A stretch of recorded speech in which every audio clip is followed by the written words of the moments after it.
నటి సమంత, డైరెక్టర్ రాజు నిడమూరు రీసెంట్‌గా కోయంబత్తూరులోని ఈషా ఫౌండేషన్‌లో లింగభైరవి ఆలయంలో వివాహం చేసుకున్నారు. అది అందరికీ తెలిసిందే. కానీ ఇప్పుడు అందరి దృష్టి వారు చేసుకున్న వివాహ విధానంపై పడ్డది. అదేంటిదంటే వీరు భూతశుద్ధి పద్ధతిలో వివాహం చేసుకున్నట్టు ఈషా ఫౌండేషన్ వారు ప్రకటించారు. అప్పటి నుంచి నెటిజన్లు భూతశుద్ధి వివాహం గురించి తెగ సెర్చ్ చేస్తున్నారు. ఇప్పుడు మనం భూతశుద్ధి వివాహం గురించి తెలుసుకుందాం. భూతశుద్ధి వివాహం అంటే యోగా సంప్రదాయ విధానంలో వేలాది ఏళ్లుగా కొనసాగుతున్న అత్యంత పవిత్రమైన వివాహ పద్ధతి.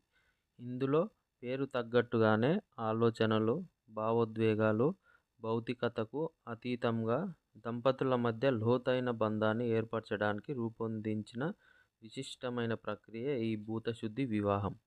లింగభైరవి ఆలయాలలో ఎంపిక చేసిన ప్రదేశాలలో నిర్వహించే ఈ వివాహ క్రతువు వధూవరుల దేహాల్లోని పంచభూతాలను శుద్ధి చేస్తుంది.